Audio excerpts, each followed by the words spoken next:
ఎలా హెచ్చించబడి అభివృద్ధి చెందేది, ఎలా రక్షించబడి బాగుపడి ఆస్వాదించబడేది, ఎలా ఎలా అని ఈరోజు మన జీవితాల్లో ఎందరో మనం అందరం ప్రయత్నిస్తుంటాం, ప్రయాసపడుతుంటాం.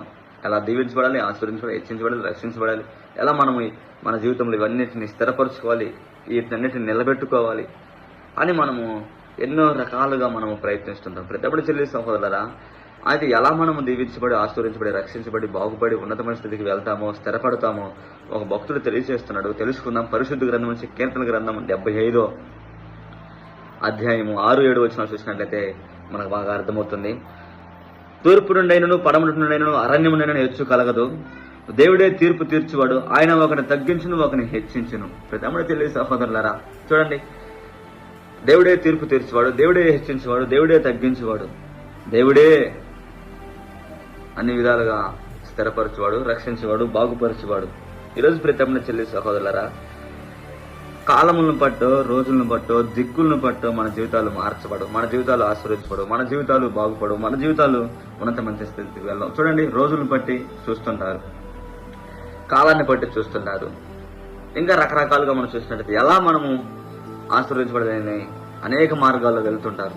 ప్రతిప్పుడు చెల్లి సహోదరులారా, ఎన్ని మార్గాలు మనం చూసినా, ఎన్ని కాలాలు చూసినా, ఎన్ని రోజులు చూసినా మనము దేవుని దగ్గర లేకుంటే మనము దీవించబడలేం, రక్షించబడలేం. చూడండి, దేవుడే తీర్పు తీర్చువాడు, దేవుడే రక్షించేవాడు, దేవుడే ఒకరిని హెచ్చించేవాడు, దేవుడే ఒకరిని పడగొట్టువాడు, దేవుడే ఒకరిని నిలబెట్టువాడు. ఎంతో అద్భుతమైన మాటలు కదా. ఈరోజు మరి ఆలోచన చేయి, ఎన్ని మార్గాలుగా ఉండవుతున్నావు, దీవించబడాలని, ఆశీర్వదించబడాలని ఎటు వెళ్తున్నావు, ఏ మార్గాన్ని చూస్తున్నావు, ఏ దిక్కును చూస్తున్నావు, ఏ ప్రయత్నాలు చేస్తున్నావు.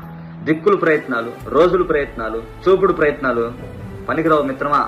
దేవుడే తీర్పు తీర్చేవాడు, దేవుడే దీవించేవాడు, దేవుడే రక్షించేవాడు.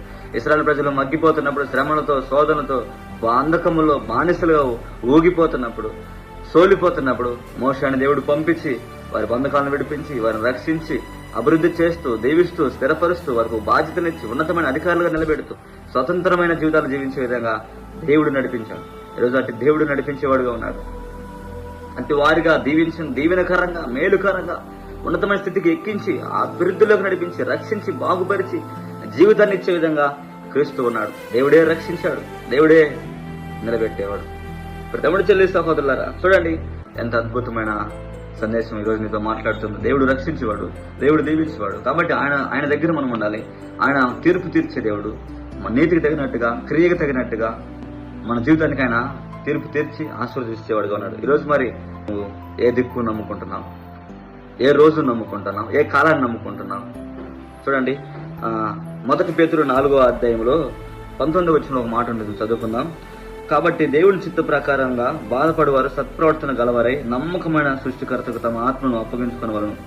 నమ్మకమైన సృష్టికర్త, నమ్మకమైన దేవుని దగ్గర మీరు ఉండి మీ ప్రవర్తనలు, మీ ఆత్మను, మీ క్రియలు అన్ని ఆయనకు అప్పగించుకొని మీరు నిలబడినట్లయితే ఆయన దీవించేవాడు, ఆశీర్వదించేవాడు. నమ్మకమైన దేవుడు, నమ్మకమైన యేసుక్రీస్తు ప్రభు దగ్గర మీరు ఉన్నట్లయితే మీరు బహుగా దీవించబడతారు. అదే పేతురు 5వ అధ్యాయంలో 6వ వచనం ఉంటుంది. దేవుడు తగిన సమయం మిమ్మల్ని హెచ్చించినట్లు ఆయన బలిష్టమైన చేతి కింద దేన మనసులో ఉండండి. దేన మనసులో దేవుడి దగ్గర ఒదిగి ఉండండి. ఆయన హెచ్చించేవాడు, దీవించేవాడు, రక్షించేవాడు, ఉన్నతమైన స్థితికి మిమ్మల్ని నడిపించేవాడు. అయితే కాలములను బట్టో, దిక్కులను బట్టో, రోజులను బట్టో, చూపుడులను బట్టో మనం మార్చబడం, దీవించబడం. కానీ ఇక్కడ అంటున్నాడు, చూడండి, మరొకసారి వాక్యం చదువుదాం. తూర్పు నుండి, పడమటి నుండి, దక్షిణం నుంచైనా, ఉత్తరం నుంచైనా, నలుదిక్కుల నుంచో కాదు, కానీ దేవుడే, ఆకాశమందున్న దేవుడే, దేవుడే తీర్పు తీర్చువాడు. ఆయన ఒకరిని తగ్గించిన, ఒకరిని హెచ్చించిన. ఆయనే ఆకాశమందున్న యేసుక్రీస్తు ప్రభు.